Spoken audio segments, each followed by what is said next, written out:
어, 안녕. 오늘은 쉽게 씌워진 시에 대해서 공부를 할 거야. 지금 코로나 때문에 비대면 수업을 하는 거라서 인터넷으로 이제 유튜브로 보게 될 건데 모두들 집중하고 잘 들을 수 있도록 하면 되겠습니다. 자, 그러면 38쪽에 있는 걸 볼 거야. 4강을 볼 건데 4강 중에서도 쉽게 씌워진 시 윤동주 시인이 지은 겁니다.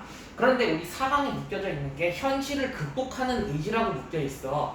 현실을 극복하는 의지. 이때 당시 다른 작품을 묶인 게 뭐였냐면은 님의 침묵이랑 같이 묶여 있는데 이때의 현실은 무엇일까? 윤동주, 그다음에 한용운. 일제강점기예요. 일제강점기를 극복하려는 의지. 지식인으로서의 의지가 드러나는 게 이 쉽게 쓰여진 시에서 볼 점입니다. 자, 그럼 윤동주를 먼저 볼 건데 윤동주는요 방금 전에도 말했다시피 그쵸? 일제강점기의 지식인이에요. 일제강점기의 지식인이다? 뭘까? 그렇지. 선생님이 수업 때 많이 하잖아. 일제강점기에 대학 나왔다? 그럼 지식인이야. 막 글 쓰고 뭐든지 다 할 수 있는 그런 엘리트예요. 엘리트. 그러고 나서 윤동주 하면서 선생님이 항상 말했던 게 있어. 이 사람은 뭐의 시인이다? 그쵸? 자아성찰의 시인이다. 자아성찰의 시인이라고 말을 해서 자아성찰이라는 게 윤동주 시의 어떤 키워드라고 했었습니다. 키워드. 그러면은 39쪽을 한번 봅시다. 39쪽. 핵심 정리를 먼저 보고 나서 그 다음에 시의 본문으로 들어갈 거예요. 핵심 정리 봅시다. 갈래 자유시 서정시 되어 있고요. 성격 저항적 당연히 일본에 저항하겠죠. 그 다음에 반성적 밑줄. 반성적에다가 밑줄을 쳐놓고요. 옆에다 이렇게 같이 써놓자. 자아성찰. 그리고 자기 반성이라는 거 같이 써두면 좋겠습니다. 그리고 미래지향적이다. 제재 현수의 자신의 삶인데요. 이 사람은 시인이잖아. 근데 지금은 일제시대야. 일제시대인데 나는 총을 쏘면서 일본 사람들을 막 죽이면서 독립운동을 하지 않아. 그냥 단순히 시만 쓸 뿐이야. 문인으로서의 어떤 부끄러움, 실제적으로 아주 적극적으로 독립운동에 참여하지 못하는 부끄러움이 이 작품에 담겨 있다고 생각을 하면 됩니다. 자, 주제 어두운 시대 현실에 비롯된 고뇌와 자기 성찰이 있고요. 특징 상징적 시어를 대비했다. 상징적 동그라미 치자. 상징적 시어는요 이 시에 굉장히 많이 나옵니다. 예를 들면 밤비 같은 게 나와요. 밤비 같은 게. 그 다음에 상징적 시어가 나오는 것도 나오는 건데 대비해서 나옵니다. 대비라는 건요 뭐 어두움과 밝음 이런 식으로 나올 거예요. 대비되고 있고요. 자, 두 번째 두 자아의 대립과 화해를 통해 시상을 전개한다 라고 되어 있는데 두 자아의 대립, 현실의 나와 이상의 나, 현실적 자아와 이상적 자아가 대립하는 모습이 나올 거야. 그것도 잘 받으면 되겠습니다. 그럼 이해와 감성 한번 봅시다. 이 시는 윤동주가 일본에 유학 중이던 1942년에 쓴 작품으로 어두운 시대 현실을 무기력한 자신에 대한 여기 밑줄 칠게요. 부끄러움과 자기 반성을 통해 미래에 대한 희망을 현실을 극복하려는 의지를 갖고 있다. 현실 극복의 의지 밑줄.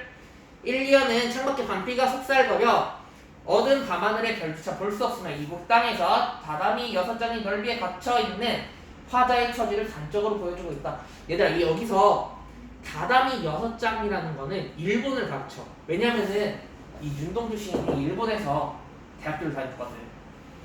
다다미 6장이 일본이라는 걸 알려주고 있습니다. 3에서 7년은 바로 이러한 상황에서 무의미한 유학생활을 하고 있는 자신의 현재 삶을 우월하고 회의적인 시선으로 인식하는 자기성찰의 기록이다. 자기성찰 밑줄 긋자.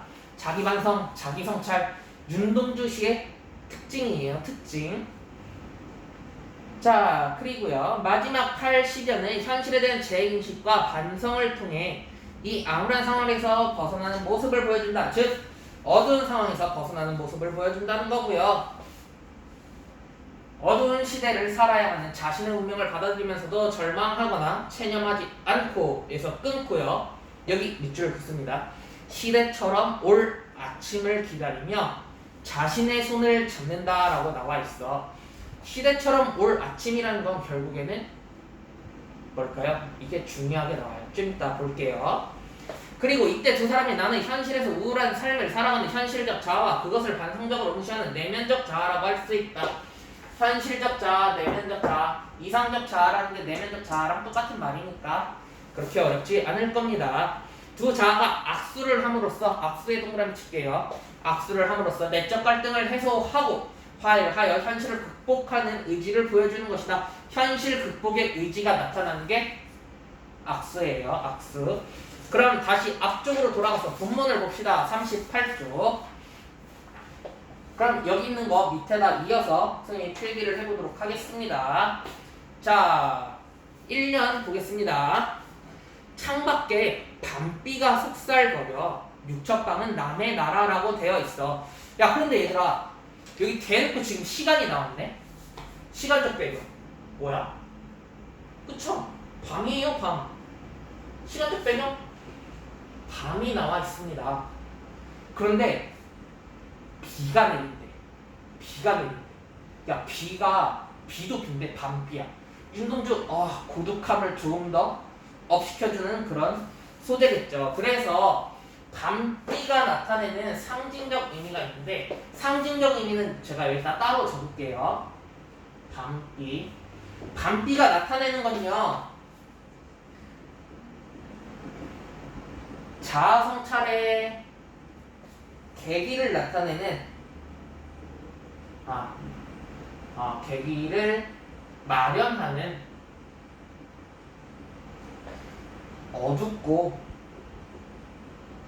괴로운 현실을 상징합니다. 밤비는요, 자아 성찰의 계기를 마련하는 어둡고 괴로운 현실을 상징하고 있어요. 자, 시간적 배경 나왔다? 그런데 이제 공간적 배경도 나올 거야. 공간적 배경 한번 바로 보자. 육첩방은 남의 나라라고 되어 있어. 자, 육첩방 나왔죠? 공간적 배경이에요. 공간적 배경은 육첩방에서 찾을 수 있습니다. 왜? 육첩방 다낭이 아까 내가 뭐랬지? 그쵸? 일본을 말하는 거예요. 지금 일본에 있는 상황을 말하고 있는 겁니다. 그래서요, 이 육첩방은요, 그쵸? 우리는 식민지였잖아. 식민지니까 일본에서 제대로 길을 못 펴. 억눌리는 그 당시 상황을 말해주고 있습니다. 계속 볼게요. 시인이란 슬픈 천명인 줄 알면서도 한 줄 시를 적어볼까라고 나와 있습니다. 시인이란 슬픈 운명인 줄 알면서도, 그러니까 하늘의 명이잖아. 슬픈 운명인 줄 알면서도 한 줄 시를 적어볼까? 시인이니까 시를 적어본대. 그럼 이 이연에서는요, 자기가 지금 처해져 있는 현실이 너무 핫타치야. 핫급이야. 핫급인데 시를 쓴대요. 시를 쓸 수밖에 없는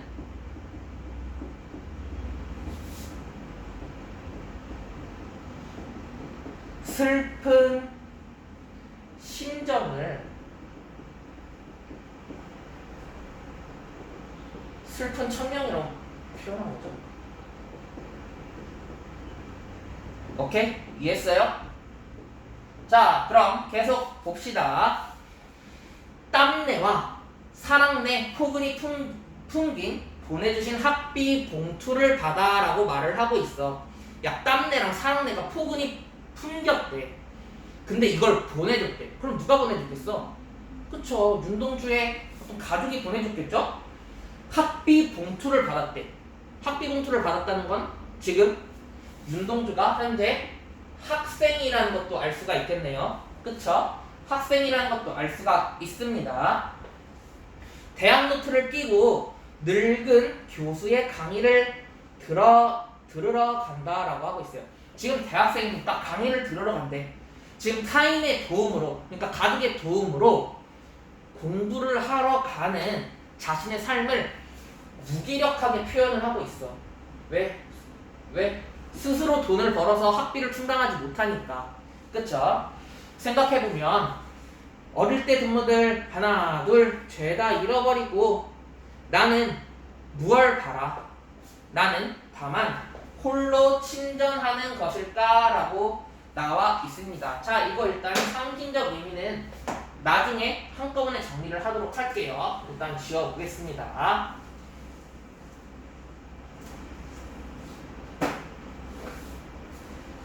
자, 나는 무얼 바라? 나는 다만 홀로 친전하는 것일까? 이거는요, 내면적 자아랑요, 일단 적을게요. 내면적 자아랑 현실적 자아가 갈등하고 있는 거예요. 갈등하고 있는 거예요. 그래서 이 지금 갈등을 하고 있으니까 자기가 스스로 생각을 하는 거야. 자기가 스스로 성찰을 하는 거예요. 성찰을 하게 됨으로써 의문의 형식으로 나타냅니다. 의문의 형식을 나타내니까 결국 무기력한 삶에 대한 회의감이 드러나게 됩니다. 자, 그럼 계속 볼게요. 인생을 살기 어렵다는데 지금 굉장히 암울하게 말을 하고 있네. 암울하게 말을 하고 있어요. 시가 이렇게 쉽게 씌어지는 것은 일단 밑줄을 그어볼까? 시가 쉽게 씌어진대. 일제감정기인데. 지금 윤동주는 시인이니까 학생이잖아. 학생에서 시인이니까 현실에 타협하고 있는 거예요. 근데 이 현실에 타협을 하는 게 좀 무기력하게 나타나고 있어요. 무기력하게 나타나고 있습니다. 그러면서 대놓고 심정이 드러나 있죠. 부끄러운 일이다. 부끄러운 동그라미. 심정이 부끄럽대요. 심정이 부끄럽다고 대놓고 나와 있습니다. 자신의 심정을 드러냈죠. 지금 부끄럽다고 말함으로써 자기 성찰을 하고 있는 걸 확인할 수 있습니다. 자, 그러면 야 이제 봐봐, 좀 특이하게 나온다. 육첩방은 남의 나라 창밖에 밤비가 속살거리는데 이거 어디서 아까 본 거 같지 않아? 그쵸? 1년에서 봤었잖아. 그런데 1년이랑 행이 모습이 바뀌어져 있어. 그럼 이 연을 이렇게 묶어볼게요. 묶어서 이 8년만 묶어서 1년에 1, 2행의 순서를 바꿔서 썼잖아. 이런 표현을 통해서 첫 번째로는 변형을 통해, 이 변형을 하는 건요, 그쵸? 1년의 변형이죠. 변형을 통해 화자의 현실 재인식을 보여주는 거고요. 두 번째 보겠습니다. 두 번째 뭐겠어? 그쵸? 시상 전환이에요. 시상 전환의 부모님도 알 수가 있습니다. 계속 보겠습니다. 등불을 밝혀 어둠을 조금 내몰고 시대처럼 올 아침을 기다리는 최후의 나라고 되어 있어. 지금 윤동주가 살았던 시기가 언젠데? 아까 여기 써져 있던 거? 그쵸? 일제강점기예요. 일제강점기니까 어둠이 일제강점기라는 건 알 수 있겠네요. 그쵸? 그럼 어둠에다 일제강점기 쓰면 되겠고, 등불을 밝힌다. 그러면은 그쵸? 일제강점기를 벗어나기 위한 노력, 새 시대를 위한 노력, 현실 극복의 의지라고 써두면 되겠네요. 어둠을 조금 내몰고 시대처럼 올 아침을 기다리는 최후의 나. 시대처럼 올 아침 동그라미 쳐놓을까요? 그쵸? 시대처럼 올 아침이라는 건 결국에는 희망찬 미래죠. 어떤 미래겠어? 그쵸? 광복의 미래죠. 광복의 미래. 일제강점기니까 당연히 광복의 미래겠죠. 아침을 기다리는 최후의 나도 밑줄 긋고 별표를 쳐놓읍시다. 최후의 나는요, 새로운 시대를 기다리는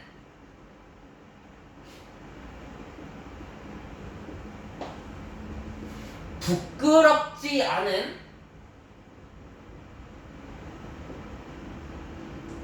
삶을 사는 나를 의미합니다.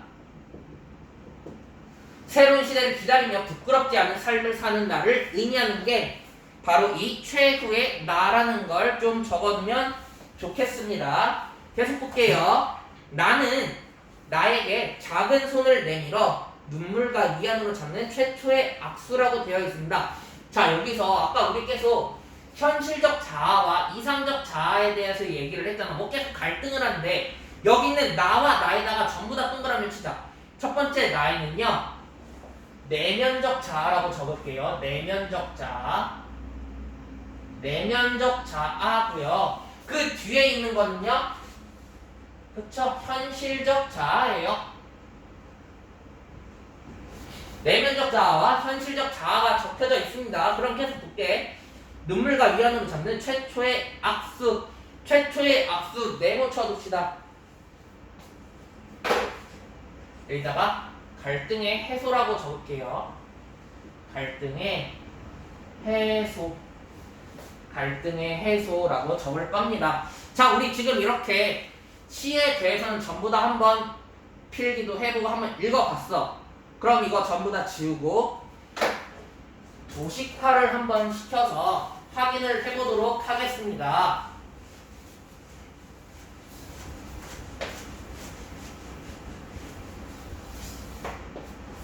자, 그러면은 아까 계속해서 말했던 갈등, 현실적 자아와 이상적 자아의 갈등을 한번 도식화를 해볼 건데,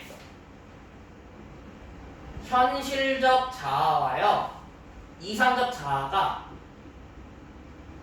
계속해서 갈등을 하고 있다고 했어요. 그쵸? 맞죠? 갈등을 하고 있는데 이 현실의 자아, 지금 일제강점기 하에서의 윤동주는요, 어때? 아까 무기력했죠? 무기력한 모습이야. 그리고 좀 약간 어두워. 어둠의 이미지를 갖고 있어요. 현실적은요. 왜? 지금 시대가 시궁창이거든. 일본 놈들한테 나라를 빼앗겼거든. 반면에 이상적 자아 봅시다. 이상적 자아는요, 어때? 이 무기력한 모습을 극복하고자 하는 모습을 보이죠? 극복에 더해서 야, 서로 갈등한데 그럼 어둠의 반대 뭐겠어? 그쵸? 밝음의 이미지예요. 현실적 자아와 이상적 자아가 계속해서 갈등하는 모습을 보입니다. 이게 결국 윤동주 시인이 주구장창 작품에서 이야기하는 자아 성찰로 나타나게 되네요. 자아 성찰. 아까 자아 성찰 뭐였는데? 부끄럽다며. 아, 부끄러워요. 계속 부끄럽다고 말을 하고 있어요. 자, 이 자아 성찰을 했는데 자아 성찰 그냥 부끄럽다 해서 끝나는 게 아니었어. 결국 현실적 자아와 이상적 자아를 화해하게 했거든요. 이 화해라고 하는 게 뭐로 드러났었지? 그쵸? 악수로 드러났습니다. 이거 중요한 부분이에요. 잘 써두시기 바랍니다. 자, 그러면 이제 상징적 시어를 한번 쭉 확인을 해볼 텐데,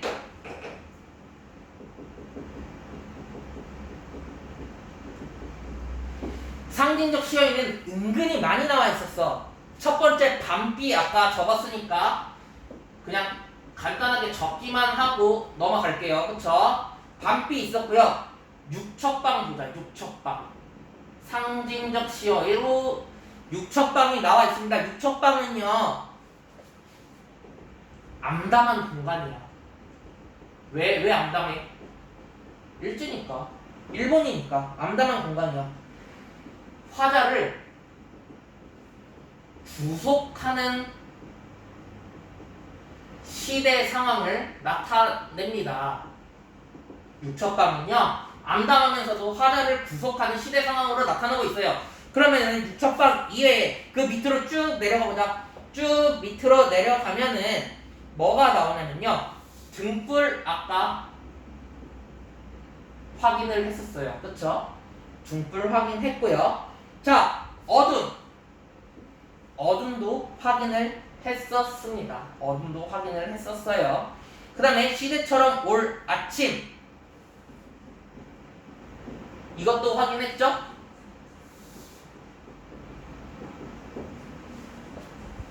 그러면은 지금 우리가 쓴 게 여기까지 있는데 등불에다가 어둠도 또 같이 써줄게요. 등불, 어둠 이런 게 있는데 그러면 얘들아 여기서 현실적 자아가 어둠이었고요. 이상적 자아가 밝음이었는데 이 상징적 의미라고 말한 것들에서도 어둠과 밝음의 이미지를 서로 파악할 수가 있겠네. 뭐랑 뭐가 어둠이고 뭐랑 뭐가 밝음일까? 그쵸? 어둠, 밤빛, 밤이잖아. 또 대놓고 나와있죠? 어둠이에요. 그럼 밝음은 뭐겠어?